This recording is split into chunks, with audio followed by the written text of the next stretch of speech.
ራእዩ ለዮሐንስ ወንጌላዊ ራእዩ ለዮሐንስ ዘዮሐንስ ኤጲስቆጶስ ዘቁስጥንጥንያ መርጥጶሊስ ይለዋል። የዮሐንስ ወንጌል ወይም ደግሞ የዮሐንስ ወንጌላዊ ራእይ ነው።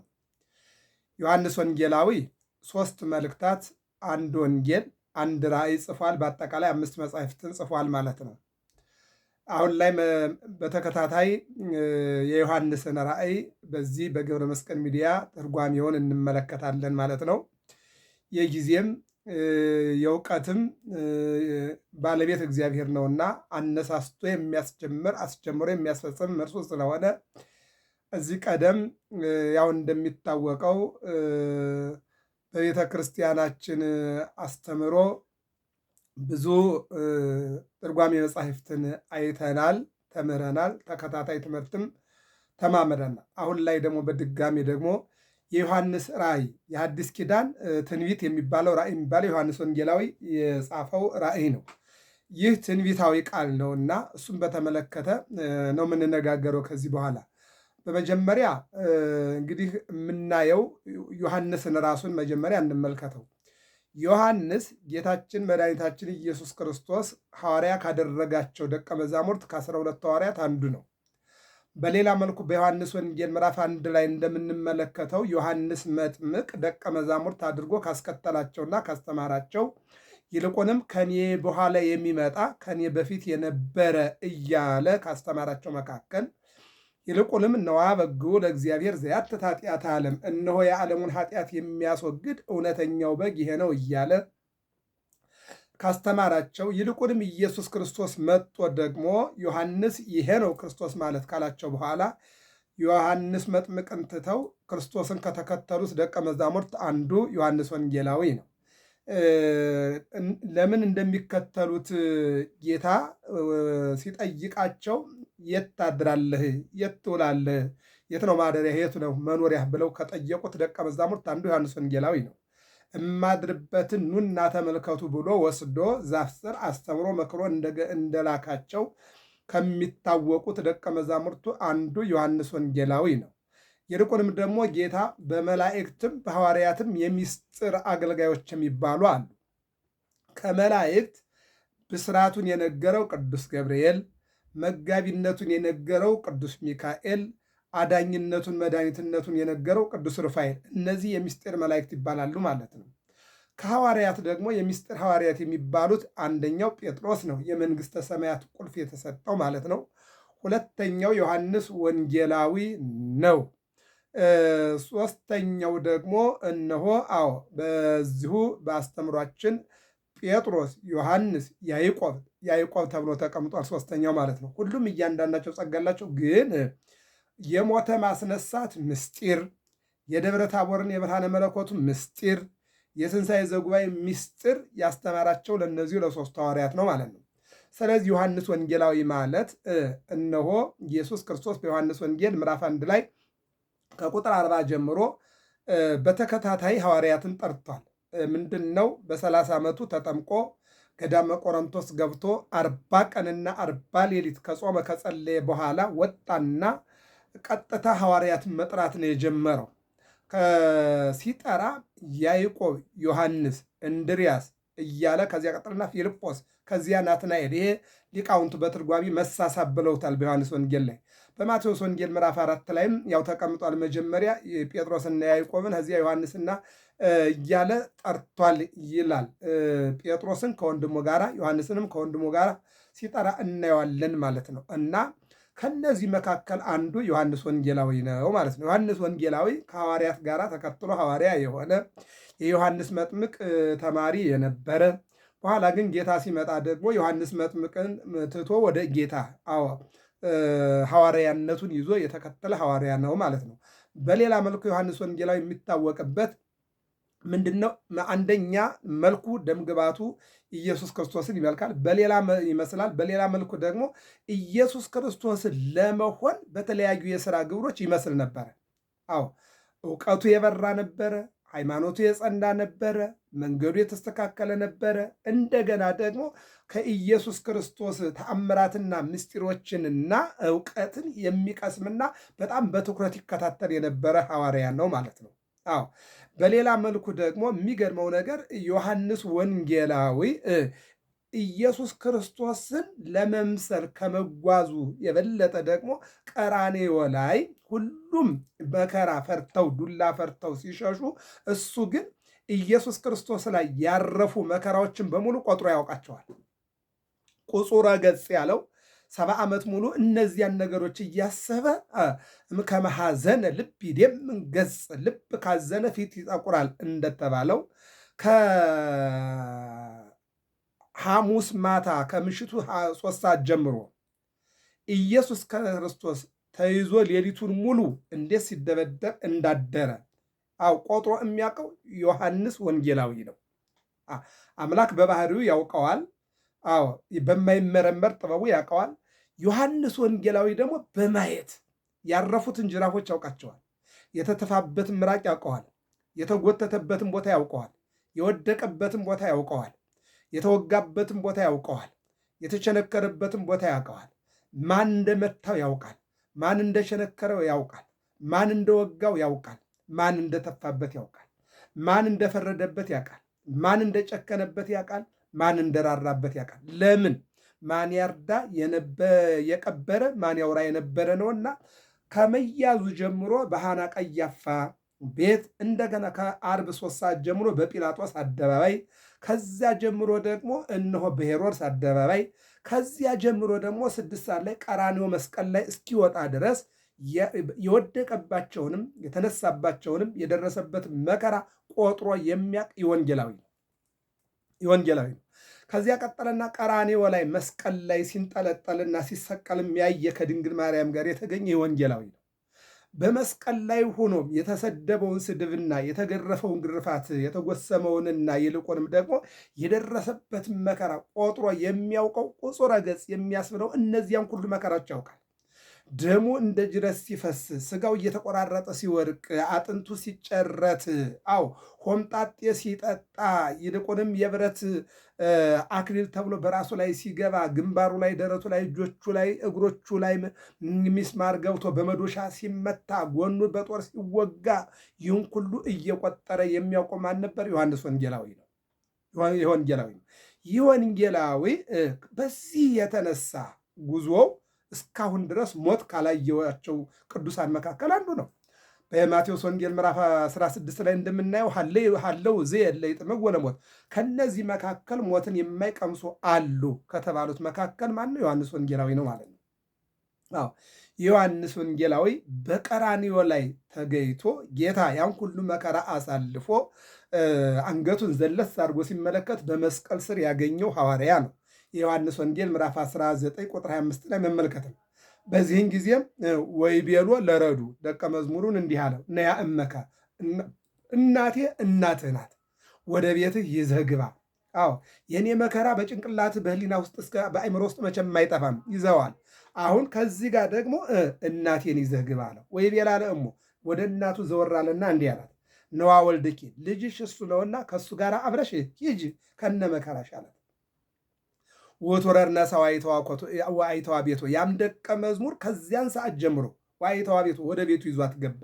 15 ዓመት ሙሉ የአምላክን እናት ድንግል ማርያምን በቤቱ ይዞ ተቀምጦ በ64 ዓመቷ በ49 ዓመተ ምህረት ስታርፍም ከሐዋርያት ጋር አጥቦ ገንዞ እነ ታውፋንያ ሊያቃጥሉ ቢሉ እግዚአብሔር አምላክ በማይመረመር ጥበቡ ዮሐንስ ወንጌላዊንና የድንግል ማርያም ቅዱስ ሥጋ አነሳና በመላእክት ተሰወረ እስከ ነሐሴ ድረስ። ነሐሴ 14 አመጣና ለቅዱሳን ሐዋርያት ሰጣቸው። ሐዋርያት የእመቤታችን ቅዱስ ሥጋ አግኝተው ቀበሩ። በሦስተኛው ቀን እንደ ልጇ እንደ ወዳጇ ተነሳ። እስከዚህ ድረስ ዮሐንስ ወንጌላዊ ከድንግል ማርያም አልተለየም። የተለየ መቼ ነው? ተለአለት ምድር በስብሐት ውስተ ሰማያት ወበህየ ነበረት በየማነ አብ ወመንፈስ ቅዱስ። እነሆ በሦስተኛው ቀን ሱራፌልና ኪሩቤል ቅዱስ ሥጋዋን እያጠኑ እንዲሁም ደግሞ ሚካኤልና ቅዱስ ገብርኤል ክንፋቸውን ዘርግተው አገልግሎታቸውን እየፈጸሙ ሱራፌልና ኪሩቤልም ክንፋቸውን ዘርግተው ቅዱስ ቅዱስ እያሉ ሚካኤልና ገብርኤልም ማዕጠንት እያጠኑ አባቷ ዳዊትም እያመሰገነ በበገና ሙሴም እንደዚሁ እመቤቴ ሆይ ተነሳሽ እያለ ጻድቃን በየክብራቸው ደናግልም በክብራቸው መነኮሳትም በክብራቸው መላእክትም በአገልግሎታቸው አንድ ሆነው ቅዱስ ሥጋዋን ወደ ሰማይ ወደ መንግሥተ ሰማያት አሳረጉ። እስከዚህ ድረስ ዮሐንስ ወንጌላዊ ከድንግል ማርያም አልተለየም። ከዚህ በኋላም እስከ 70 ዘመን ድረስ የክርስቶስን መከራ እያሰበ የጸለየና ያለቀሰ ሐዋርያ ነው ማለት ነው። ይህ ሐዋርያ ዮሐንስ ወንጌላዊ ወደ 6 ስሞች አሉት። ታኦጎሎስ ይባላል፣ አቦቀለምስ ይባላል፣ ፈቆረ እግዚእ ይባላል። ብዙ ስሞች አሉ። እነዚህ ሁሉ ስሞቹን እንመጣባቸዋለን። እነሆ ከስራዋ አንጻር የተሰጡት ናቸው። እኛ ምናልባት ብዙ ስሞች ዝም ብለው ግድምድሞች ናቸው። እሱ ግን የተሰጡት ስሞች በሙሉ ከስራው አንጻር ነው ማለት ነው። እና ዮሐንስ 3 መልእክታት ጽፏል። አንደኛ መልእክት፣ ሁለተኛ መልእክት፣ ሶስተኛ መልእክት ብሎ ጽፏል። ሌላኛው ቀዳሚሁ ቃል ብሎ እስከ 21 ድረስ ምዕራፍ ወንጌልን ጽፏል። ወንጌል ያ ቃል ቀድሞ ነበረ፣ ቃሉም በእግዚአብሔር ዘንድ ነበረ፣ ቃሉም እግዚአብሔር ነበረ፣ ቃል ሥጋ ሆነ ብሎ የጻፈ ሐዋርያ ነው ማለት ነው።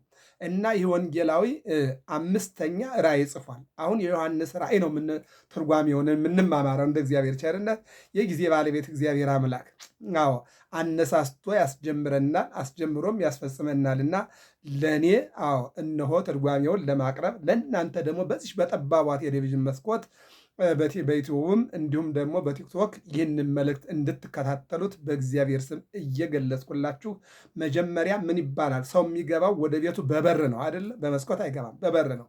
አሁን በር የአንድ መጽሐፍ በሩ መግቢያ ይባላል። መግቢያውን እናይና እንደገና መቅድም ይባላል። መቅድም ማለት የሚቀድም አለ ማለት ነው።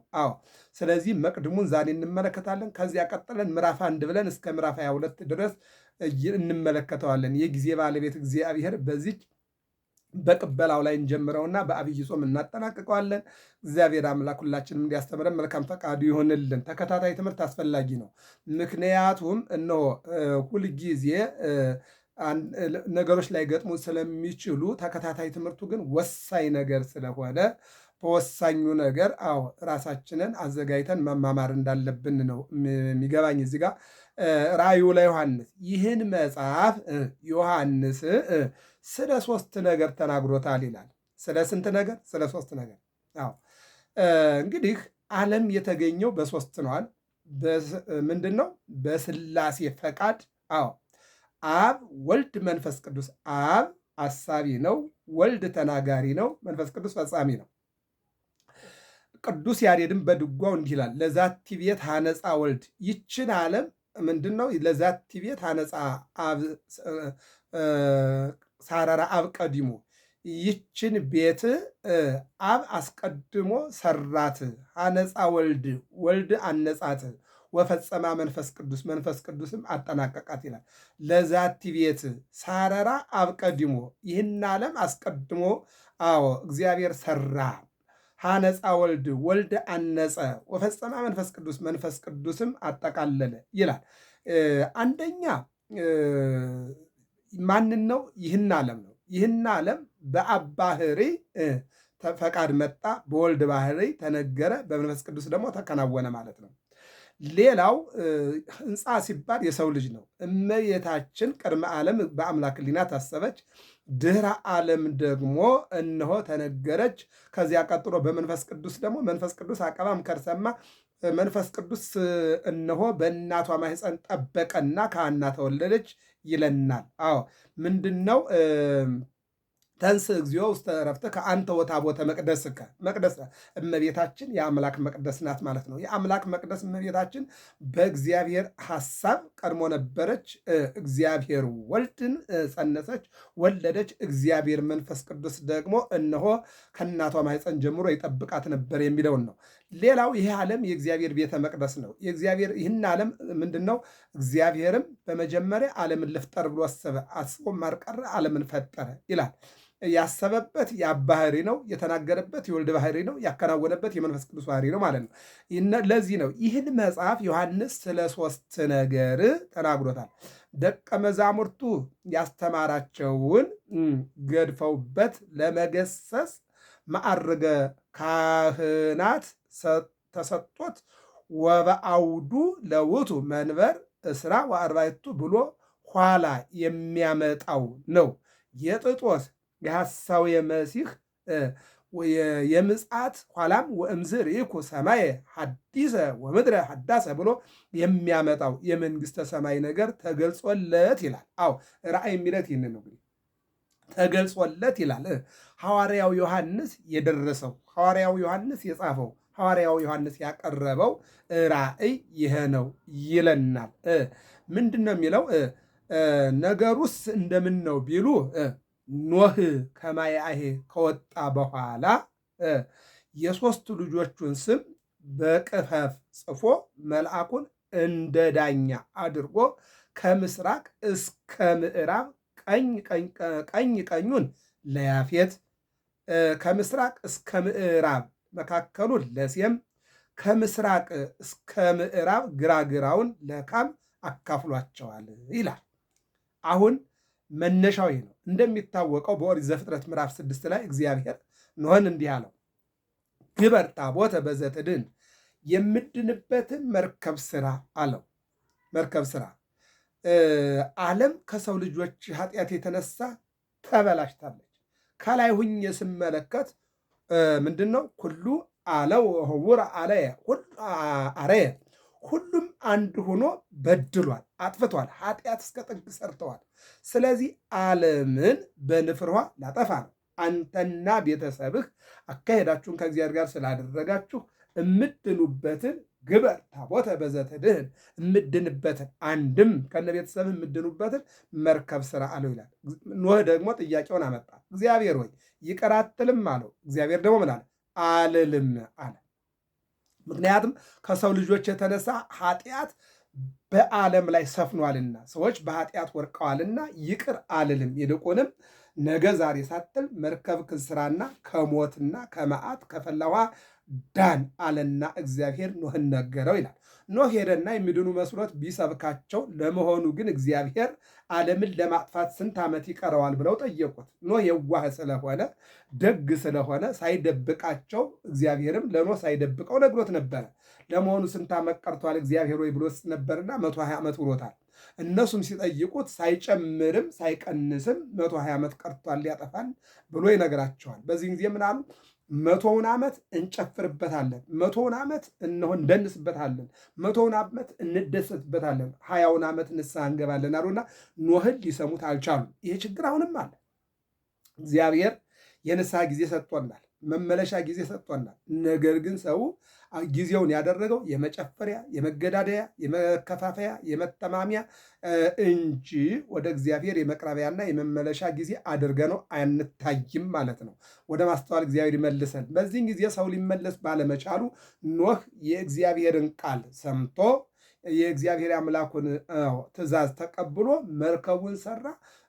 3 ወንዶች ልጆች፣ የሶስቱ ወንዶች ልጆች 3 ሚስቶቹ፣ ኖህ ከነ ሚስቱ አጠቃላይ ሲደመሩ 8 ይሆናሉ። እነዚህን ወደ መርከብ ይዞ ገባ።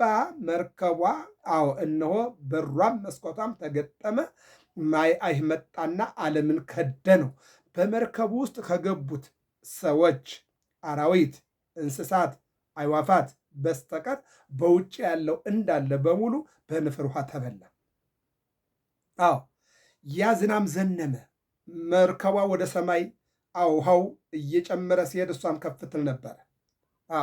እግዚአብሔር ሊሰራ የሚገባውን ስራ ሰርቶ ከፈጸመ በኋላ በኖህ አእምሮ አንድ ነገር መጣ። እግዚአብሔር አልታረቀምምን? እስቲ ምናልባት ውሃው ጎሎ ከሆነ አለና ቁራ አሞራ የተባለው ላከው። ሲልከው ሀበሃለው ገደላ ህዬ ይትጋቦ አንሰር፣ ምግብ ባለበት እነሆ ሰዎች ሄደው በዚያው ይቀራሉ። አሞራዎች ምግብ ባለበት የቁራ መላእክተኛ የሚባል የመጣው ከዚህ ጋር ነው። ሰው ተልኮ ሄዶ የተላከበትን ትቶ ያገኘውን እየበላ እየጠጣ ካገኘው ሰው ጋር በየመንገዱ የሚያወራ ከሆነ የቁራ መላእክተኛ ይባላል ማለት በሄደበት ለማድ ማለት ነው። በሄደበት የሚለምድ በሄደበት የሚዘገይ ማለት ነው። ቁራ የሚበላው ሲያገኝ በዚያ ሆዶ ቀረ። ዛሬ በህዝባችን የገጠመን ይሄ ነው። አንዳንዶቹ ለሆነ ነገር አንዳንዶቹ ለሆነ ነገር በየሄዱበት ለማድ እየሆኑ አንዳንዶቹ በምግብ አንዳንዶቹ በገንዘብ አንዳንዶቹ በስልጣን አንዳንዶቹ በኑሮ በሃይማኖት እንበለው በማህበረሰብ እንበለው ለማድ እየሆኑ የነበሩበትን ትተው የሚቀሩ ከዚህ የተነሳ ነው። ቁራ በዚያው ቀረ፣ ኖህም ረገመው ይላል። ምን ብሎ እነሆ አዎ ወደኋላ የሚዘገይ ሁሉ የቁራ መላእክተኛ ይባል። አንተ ደግሞ ነጭ ነበርክ፣ ከግንባር ላይ ለምልክት ነጭ ቀመጥና ሌላው በሙሉ ግን ጥቁር ይሆናል አለው። ሆነ። ወፈነዋ ለርግብ ይላል። በኋላ ግን ርግብ ላካት ይላል። ርግብ ሄደችና ብትዞር ውሃው ስላልጎደለ ማረፊያም መቀመጫም አላገኘችም። ተመለሰችና በመስኮት ገባች። አይ አልጎደለም አለች። እንደገና 7 ቀን የ7 ቀን ሱባኤ የተጀመረው ከዚህ ነው። 7 ቀን እንደገና በዚያ በመርከብ ውስጥ ሆኖ ጸለየ። ከ7 ቀን በኋላ ርግብ ላካት። ሲልካት እነሆ ውሃው ጎሎ መሬቱ ታይቶ ቄጠማው በቅሎ ወይራውም አድጎ አገኘችው። ስታገኘው ወይራውን በጥርሷ ቄጠማውን በእግሯ ያዘችና ወደ ኖህ መጣች። ምን ማለት ነው? ውሃው ጎሏል፣ እግዚአብሔር ታርቋል ስትል ነው ማለት ነው። እመቤታችን በርግብ ትመሰላለች። ርግበ ኖህ ትባላለች። የኖህ ርግብ ውሃው ጎሏል ነው ያለችው። ቄጠማ በቅሏል ነው ያለችው። ወይራው አድጓል ነው ያለችው። እግዚአብሔር ታርቆናል ነው ያለችው። ድንግል ማርያም ግን ቄጠማውን ያበቀለውን ወይራውን ያበቀለውን ይቅር ባዩን አምላክ ወልዳ 5500 ዘመን የመከራ ዘመን ተወገደ ብላ የምስራች ብላናለች። ክብርና ምስጋና ለስሟ ይሁን።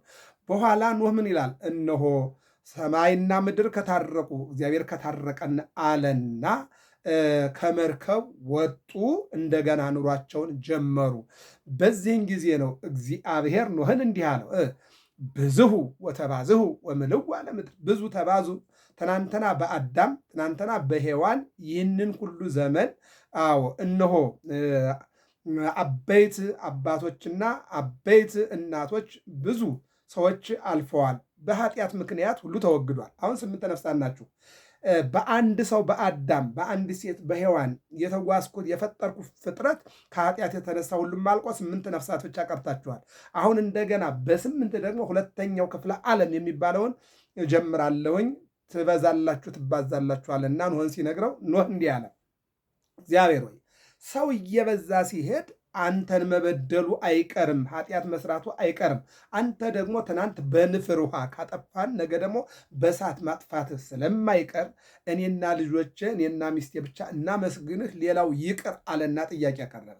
እግዚአብሔር ደግሞ እንዲህ አለ፣ በአንተና በቤተሰብ ብቻ ተመስግኜ አልቀርም።